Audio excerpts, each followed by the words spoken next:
Hey there, this is Coach Troy, and for today's video tip, I want to talk about threshold or time trial training for triathletes and road cyclists. Threshold training or time trial training is really important for any athlete who wants to ride faster, especially triathletes or cyclists who are time trialists.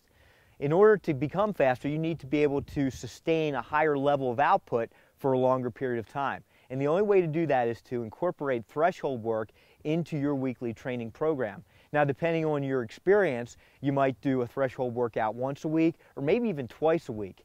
But you need to make sure that you do incorporate this kind of session into your routine. Now, the way you determine your threshold is you do a functional threshold test. You can either go to a lab and have it done there, or you can do a basic field test using your power meter to determine your functional threshold power. We even have one of these workouts in Spinterval's 27.0. It's called Threshold Test and Sufferfest, where we actually take you through that benchmark test and then help you determine your different power zones. But essentially, you're going to be training at an effort that's anywhere from 95% to 105% of your functional threshold power, or basically where you're starting to become anaerobic, and it's an effort where you can sustain the effort for an extended period of time, say about an hour, but you're really on the edge to do it. In other words, you're really suffering to do it pretty much the entire time. So when you do your threshold workouts, you want to be training in that range and maybe even a little bit higher so that you improve the body's ability to remove lactate and do all these other important things in order to be able to ride faster for longer.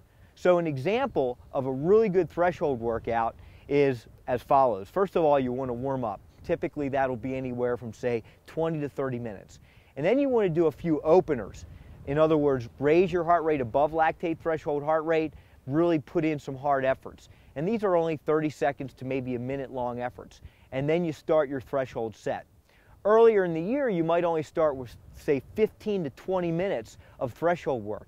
So you might be 2 sets of 10 minutes with, say, a 5-minute recovery between each one, where you let your heart rate get up to and above lactate threshold, like I said, 95% all the way up to 105%, and you just get in that zone and you hang out there for that 10-minute rep. You recover and then you do it again.